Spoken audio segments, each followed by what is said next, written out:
Hello, and this is my second video, and today I am reviewing the T-3485 Victory, a Tier 6 Soviet premium medium tank, and it has a lot of great factors which should persuade you into buying it.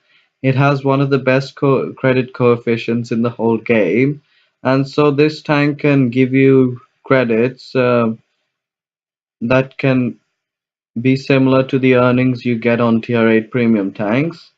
And if you don't feel that Tier 8 is the right tier for you to play with, then this tank could be a good enough substitute. It fits the definition of medium in almost every aspect. It has great agility. It has a decent punchy gun of 200 alpha with a great rate of fire of only 6.6 seconds at the least reload. And it has bad armor and this can be a really big problem when you're fighting because it also has some very weak modules, more noticeably the weak fuel tanks set around here and on that side as well.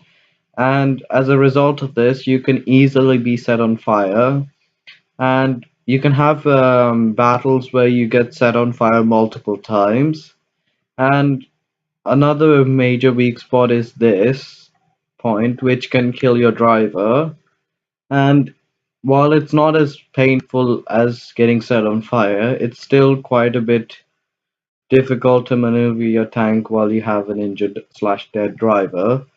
And you could solve a bit of this by trying to angle, but this tank has so little weak armor that angling it only will save you from tier 5 and possibly some, if not all, tier 6 tanks, but it definitely won't protect you from tier 7 rounds. So, if you want to increase your survival chances by a very minimal bit, then you should try and angle slightly to bounce off some shots, and who knows, you might get some unexpected bounces. Its turret is the only decent armor profile in this tank, and it can be bouncy against its tier and even a few tier 7 tanks. It's generally unreliable, and so like the angling aspect, do not count on going hull down and bouncing a ton of shots because you can easily still be penetrated through, and your gun will most likely get damaged a lot of times. And but it's the purpose of this tank is not brawling or going hull down or like trying to ricochet a lot of shots. It's more like um, a hit and run tank. It has great mobility, as I've said. It has a speed limit of 54 kilometers, slightly lower than the regular T-3485, but its gun also has a great rate of fire, and this like combination fuses to make you easily circle of death slow tanks like the IS, the ARL-44, and also non-turreted TDs. And so this can be pretty useful. And also it has a pretty good high explosive round.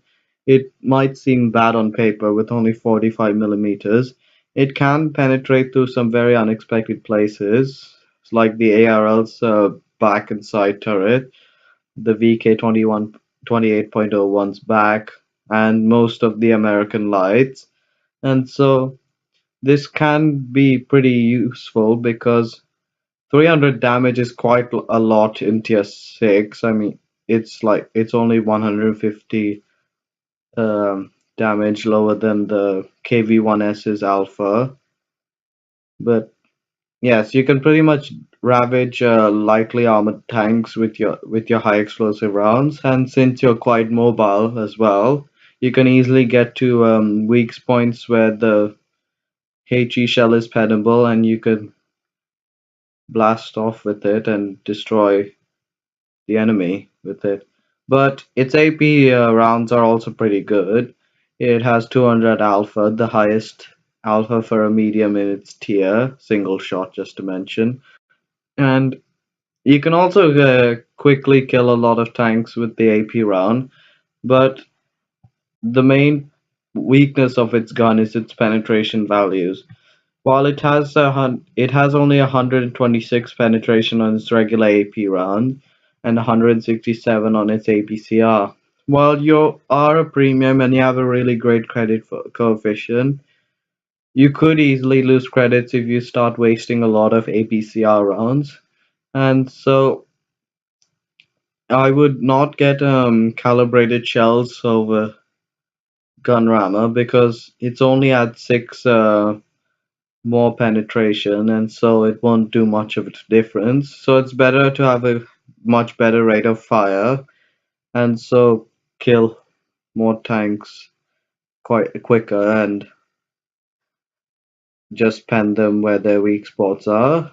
And it's very capable in both higher and lower tiers, and it can easily devastate the enemy if utilized properly. Apart from the hit and run uh, method you could use on this tank, you can also snipe on it. It's already quite accurate on the move, and while on top speed, you can even shoot at tanks and still be able to hit them. But if you don't like the hit and run or get up close idea, then you could go back a bit and snipe, and that can also dish out some pretty good damage. But since you already are pretty mobile, I would say the hit and run idea is better because while you're sniping behind a bush, it's pretty much negating your mobility, and because of your bad gun depression, you might not be able to snipe on hills and all. So go directly to him, try and avoid their shots, and you should be fine. And already for those who can handle tanks like the Panzer SFL 5C or the Nashon or the Sturm Mio, then you can have a much faster mobility, slightly better armor, which will protect HE rounds from most tanks, and it also has the alpha of both of the Nashon and the Panzer 5C, so this could be the turreted tank for you, and I would recommend you to buy it, but I would understand if you don't because of the spare parts issue that is still going on. And I had to spend over an odd 100 K of spare parts on this. So if you think it's worth investing spare parts in this, then you should get it as it really enhances the performance of this tank. And yes, it's a pretty good tank and it can be considered one of the best in its tier.